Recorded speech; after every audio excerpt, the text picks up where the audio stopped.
तीर्थक्षेत्र माहूर या ठिकाणी माननीय नामदार मंत्री पंकजाताई गोपीनाथरावजी मुंडे यांचे आगमन झाले असता किनवट माहूर विधानसभेचे आमदार भीमरावजी केराम यांनी भव्य हार व शाल देऊन केले स्वागत।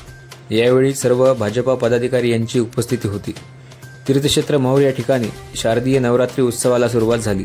नवरात्री उत्सवानिमित्त आजचा पहिला दिवस। आज माहूर येथे माननीय नामदार पंकजाताई गोपीनाथरावजी मुंडे यांचा दौरा सकाळी 11च्या सुमारास पवित्र तीर्थक्षेत्र या ठिकाणी पोहोचला।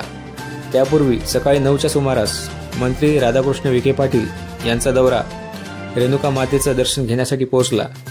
यावेळी किनवट माहूर विधानसभेचे आमदार भीमरावजी केराम यांनी भारतीय जनता पार्टीच्या सर्व पदाधिकाऱ्यांच्या समवेत भव्य हार व शाल देऊन माननीय नामदार राधाकृष्ण विखे पाटील यांचे स्वागत करण्यात आले व त्यानंतर माननीय नामदार पंकजाताई मुंडे यांचे माहूर नगरीत आगमन झाले।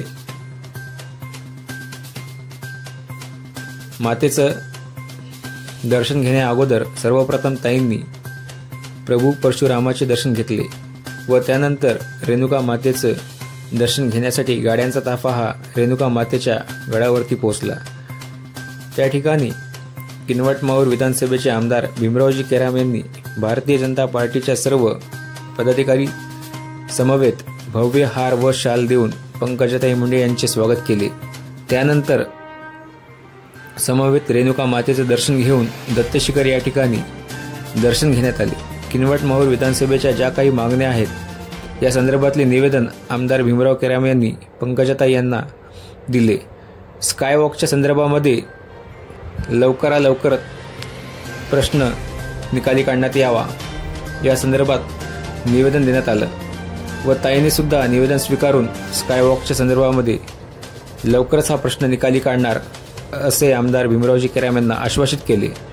किनवट माहूरचे प्रलंबित प्रश्न लवकर सोडवण्यासाठी आमदार भीमराव केराम यांनी निवेदन देऊन ताईचा निरोप घेतला। आमचे हे व्हिडिओ आवडल्यास नवीन बातम्यांच्या माहितीकरता आमच्या चॅनलला लाईक करा, शेअर करा, सबस्क्राईब करा आणि पाहत राहा ट्रायबल सेवा न्यूज चॅनल।